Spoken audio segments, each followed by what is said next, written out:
ẹ̀yin èèyàn mi tẹ́ ń wò mí ọmọ Yorùbá ni mí ọmọ Yorùbá pàtàkì ọmọ Yorùbá tàtà ọmọ pàtàkì ọmọ Yorùbá tàtà ọmọ Yorùbá tó solid.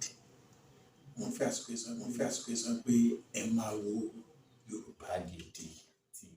Adédoyin tún ní o. Kí ni tuntun tá a tún rí gbọ́ nípa Adédoyin o? Adédoyin tún ní.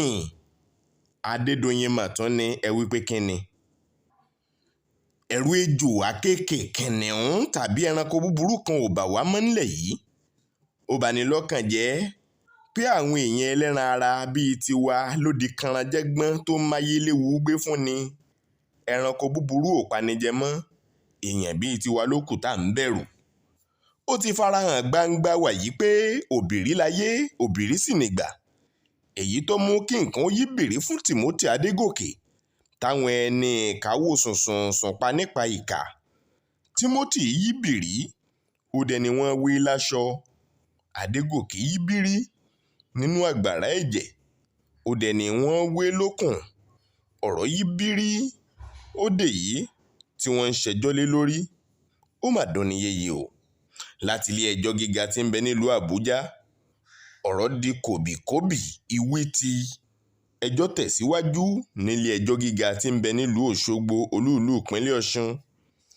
Àṣírí tú o. Nígbà náà bá yí bìrí fẹ́ni afẹ̀sùnkàn. Ládédoyin bá dẹni tí ń fìyà lélẹ̀ lọ́gbà ẹ̀wọ̀n. Ó dẹni tí ń jẹ tí ń mu láhàámọ́. Lọ́lá àwọn bá di tẹ́ḿbẹ́lú, ipá àwọn pin. Bígbà tí yí padà fóṣù tí dàrán mọ́jú. Táṣọ ilé fi daṣọ oko. Tí gèlè orí dìtẹ́lẹ̀ ìdí. Tẹ́wù àmúròde tí yí padà dìyílẹ̀. Tílẹ̀ fi pe wùràdà. Táparò fi dẹgbẹ́ òrìrì. Wọ́n lò gbà àpọ̀mọ ọlọ́mọ lẹ́kún. Nígbà bá gbá wọn dà sí rìmáǹdì lọ́gbà ẹ̀wọ̀n. Ràhímù ń kọ́ wọn ló ti sá lọ. Ṣùgbọ́n Ràmọ́nù rèé bàbá Ràhímù. Ó ń káwọ́ pọ̀nyìn rojọ́ lọ́wọ́ nílé ẹjọ́. Thursday ọjọ́ 17 ìyẹn March 17 lẹ́jọ́ tẹ̀síwájú ní bí aago 9:30 tàbí bí aago 10:17 9:33 a.m. Nigeria time. Àmọ́ bóyá lẹ mọ̀ ǹjẹ́ lẹ ti rí gbọ́ wípé bí wọ́n tún ṣe parí ẹjọ́ ìṣẹ̀lẹ̀ ṣẹ̀. Àwọn ọmọ gànfẹ́ tí wọ́n jẹ́ èèyàn Adédoyin wọ́n tún fàbínú yọ. Wọ́n ní kí ló dé tó níròyìn ń ya fọ́tò. Wọ́n béèrè kí ló dé tó níròyìn ń yàwòrán. Kò wù wọ́n bíi kí wọ́n ó ya fídíò bàbá tiwọn Adédoyin ni wọ́n bá gbégbájú fóníròyìn. Wọ́n fa làkàdí wọ́n mú jà ńlẹ̀. Wọ́n ní dandan lá wọ́n tutọ́ sókè wọ́n fojú gbà wọ́n faraya. Ìjọ wo la fẹ́ ṣèyí dà? Ibẹ̀ kọ́ là ń bọ̀ àyàbá ni. Ẹ jẹ́ á ṣe sàdánkátà fún adájọ́ tó fẹ́ kẹ́jọ́ Adédoyin ó yá kánkán ká lè tètè rí ìdájọ́ òdodo gbà lórí ọ̀rọ̀ Timothy Adégòkè akẹ́kọ̀ọ́ OAU tí wọ́n pa nífọ̀nàfọ̀nṣu ní Hilton Hotel tí ń bẹ ní Mayfair nílùú Ilé-Ifẹ̀ nípínlẹ̀ Ọ̀ṣun. Ní March 16 ọjọ́ Wednesday, prosecution witness 5 Dr. Waheed Olúògún ló jẹ́rìí níwájú ilé ẹjọ́ o. Òun gẹ́gẹ́ bíi pathologist tó jẹ́ ọ̀kan lára ikọ̀ àwọn onímọ̀ ìlera tó ṣàyẹ̀wò òkú Timothy Adégòkè ló fìdí ẹ̀ múlẹ̀ pé ikú oró ni wọ́n fi pa Timothy nítorí pé wọ́n gún un ní nǹkan bí abẹfẹ́lẹ́ láyà lẹ́gbẹ̀ẹ́ òsì. A ò sì lè sọ bóyá wọ́n yọ nǹkan lára ẹ̀ tàbí wọn ò yọ, ìyẹn làwa ò lè wí. Àmọ́ ohun tí ẹni tó jẹ́ witness ìyẹn ẹlẹ́rìí sọ ò nìyẹn pé wọ́n gún ní nǹkan. Ó mà ṣe o. Pẹ̀lú àwọn ojú ọgbẹ́ míì káàkiri ara ẹ̀. Bẹ́ẹ̀ sì ni ìdín ti ń yọ lápá òsì níbi orí ẹ̀. ayé níkà, ayé ń dóró, ayé burú, ayé buta, wọ́n lóró nínú jòjò lọ. Torí kí la ṣe ń ṣèyí? Ṣé nítorí ọlà àbí nítorí ọlá láì tí ẹ̀rú ọlá? Ení ẹ̀wá kọ̀rọ̀ ó lè yá lọ́jọ́ Thursday ọjọ́ 17.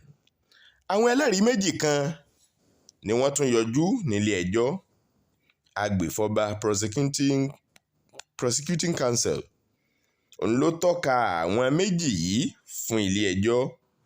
Mr. Adéjùmọ̀ Fatai ó jẹ́ ọ̀kan lára àwọn ẹlẹ́rìí ilé ẹjọ́ méjèèjì yìí.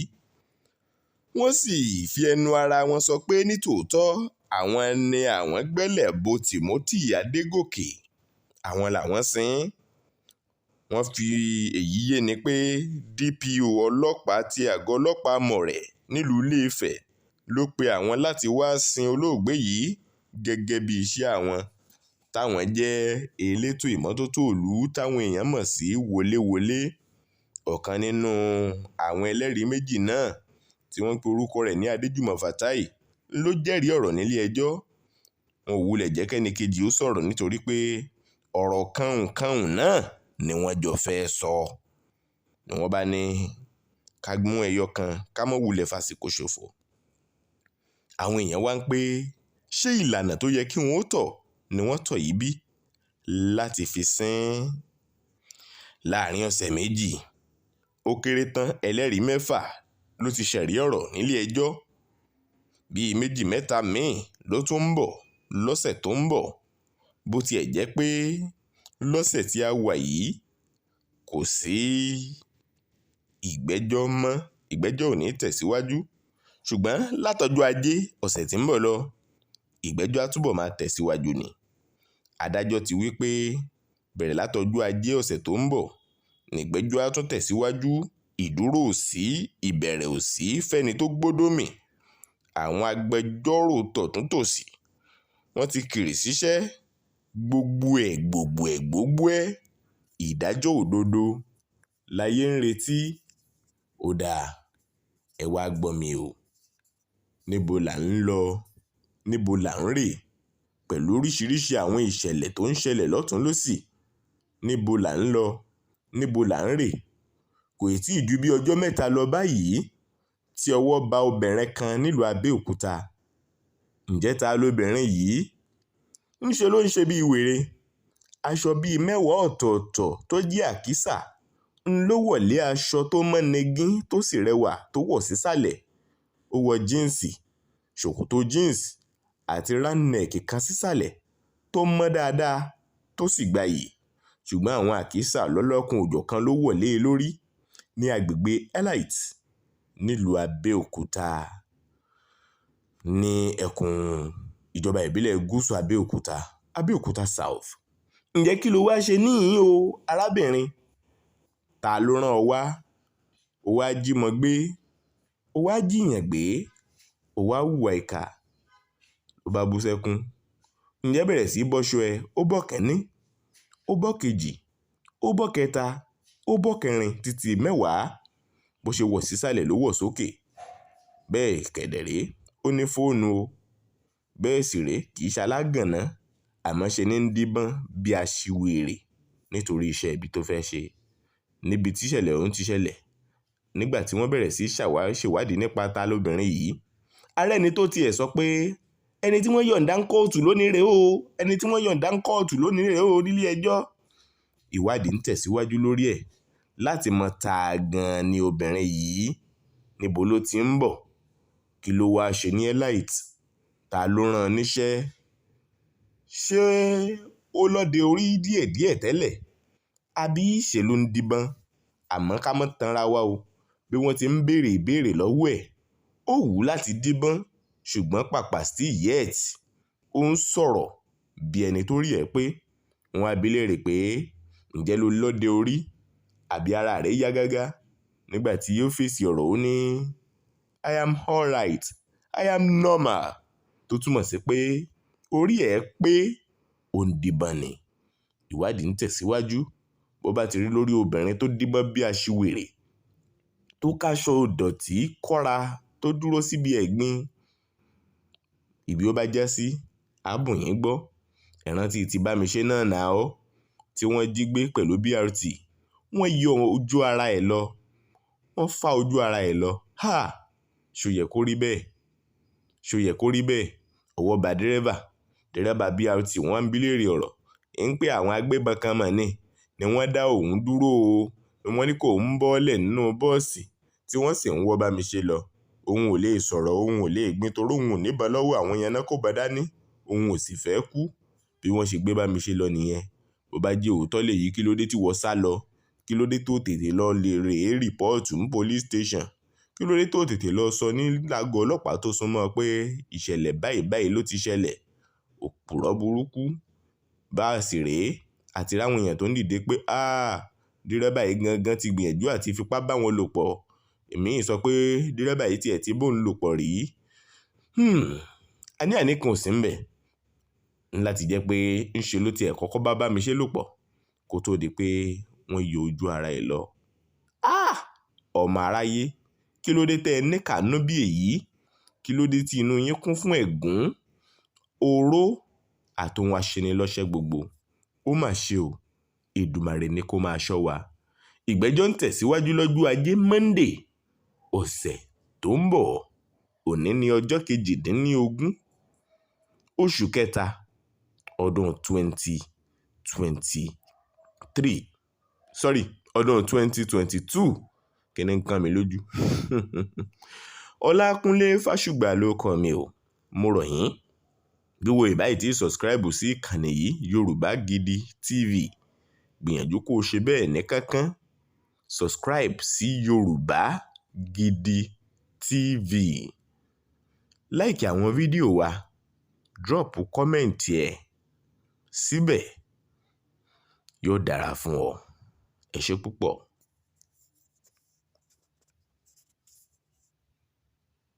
Ilé Adégòkè, Timothy Adégòkè ti sọ wípé ẹ̀rí máa jẹ́mìísọ 6 ni àwọn tí wọ́n wá sí ilé ẹjọ́ láti ìgbà tí ìgbẹ́jọ́ náà ti bẹ̀rẹ̀. Wọ́n dẹ̀ tún fi tó wa létí pé àwọn ẹ̀rí máa jẹ́mìísọ witness wọ́n sì tún ń bọ̀. Bó ti jẹ́ lórí ọ̀rọ̀ Adédoyin, bí ó sì ti máa jẹ́ lórí ọ̀rọ̀ Adédoyin, àfi dandan lá ká máa fi tó yín létí ní ìkànnì Yorùbá Gidi TV. Ní ilé ẹjọ́ gíga ti ìpínlẹ̀ Ọ̀ṣun la wà. Láìpẹ́ yìí àwọn adájọ́ àti àwọn tí wọ́n fẹ̀sùn kàn lórí ikú Timothy Adégòkè máa jáde bọ̀. Ìgbẹ́jọ́ sì ń tẹ̀síwájú lọ́la, ṣùgbọ́n kókó ń tarí nínú ìgbẹ́jọ́ tòní ni pé ẹlẹ́rìí tí ó wá láti wá sọ̀rọ̀ lórí ní tó ṣẹlẹ̀ jẹ́ ọ̀kan lára àwọn adarí ilé àwọn táwọn ń pè ní wọléwọlé. Àwọn ni wọ́n wà ní àkóso kó máa tọ́jú àyíká. Ohun tó sọ náà ni pé ìgbà táwọn rí òkú yẹn lẹ́gbẹ̀ẹ́ títí lẹ́yìn ìgbà táwọn gba àrídájú approval láti local government làwọn ṣẹ̀ṣẹ̀ wá gbé òkú náà táwọn sin sí ẹ̀bá ọ̀nà. Ìdí ẹ̀dẹ̀ ni wípé wọ́n ní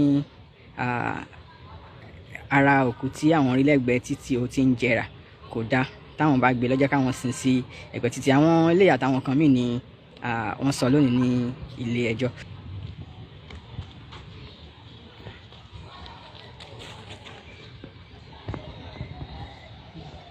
Ẹ̀yin èèyàn mi tẹ́ ń wò mí ní ọmọ Yorùbá ni mí, ọmọ Yorùbá pàtàkì, ọmọ Yorùbá tàtà. Mo fẹ́ àsìkò sọ pé ẹ máa wo Yorùbá Gidi TV. Glory be to God in the highest.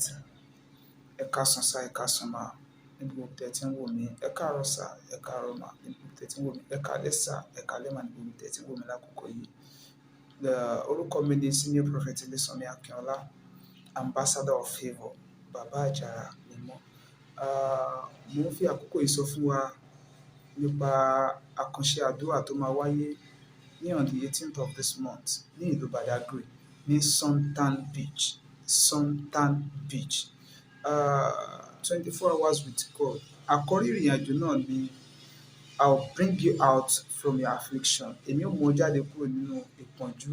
Wá bá Ọlọ́run àti Ẹlẹ́dàá rẹ pàdé ní on the 18th of this month ní Suntan Beach ní ìlú Badagry. ohun tó bá ti ń bọ̀ máa bọ̀ pẹ̀lú ìgbàgbọ́ rẹ. Ilé máa wáyé, ó máa jẹ́ àkànṣe àdúrà níbi tó ti máa bá àwọn ìránṣẹ́ Ọlọ́run pàtàkì pàdé. Àwọn ìránṣẹ́ Ọlọ́run tó pọ̀ ló máa bá pàdé ní ọjọ́ yẹn láti aago 6 òwúrọ̀ títí aago 6 òwúrọ̀ ọjọ́ kejì 24 hours with God. Nítorí pé o ṣe léyìí, nítorí pé o gbọ́ ọ̀rọ̀ yìí, nítorí pé o gba gbólóhùn yìí gbọ́, mo rí bí ohun ẹni tó dá ayé àti ọ̀run lórúkọ Jésù. Ohun tó pa ẹ́ lẹ́kún ọkàn lánàá lónìí ó yá kó di ẹ̀rín fún ẹ. Ohun tó ń pa ẹ́ lẹ́kún ọkàn lọ́wọ́lọ́wọ́ lónìí lórúkọ Olúwa ó yá kó di ayọ̀ fún ẹ. Ìṣubú rẹ àná lórúkọ Jésù Ọlọ́run fi gbé ọ dìde lónìí. Ìdààmú rẹ àná lórúkọ Olúwa ó yá kó dohun ìgbàgbé. Bíbélì sọ wípé èmi ó ṣàánú fún àwọn tèmi ó ṣàánú fún. Àwọn tá a kà kọ sílẹ̀ àánú fún lọ́sẹ̀ yìí, lóṣù yìí, lọ́dún yìí, mo wí bí ohun ẹni tó dá ayé àti ọ̀run bó ṣe ń wò mí tó bá lè ṣe àmì lórúkọ Jésù, àánú máa wáyé rẹ àtèmi àti ẹ, a ò ní rí ìjà. ibì kan bẹ tó o gbọdọ̀ mọ́ wò wo àwọn ìròyìn wo àwọn ìṣẹ̀lẹ̀ tó ń ṣẹlẹ̀ ní Nàìjíríà nílẹ̀ Yorùbá ibo ní pọ̀npọ́n dídúró.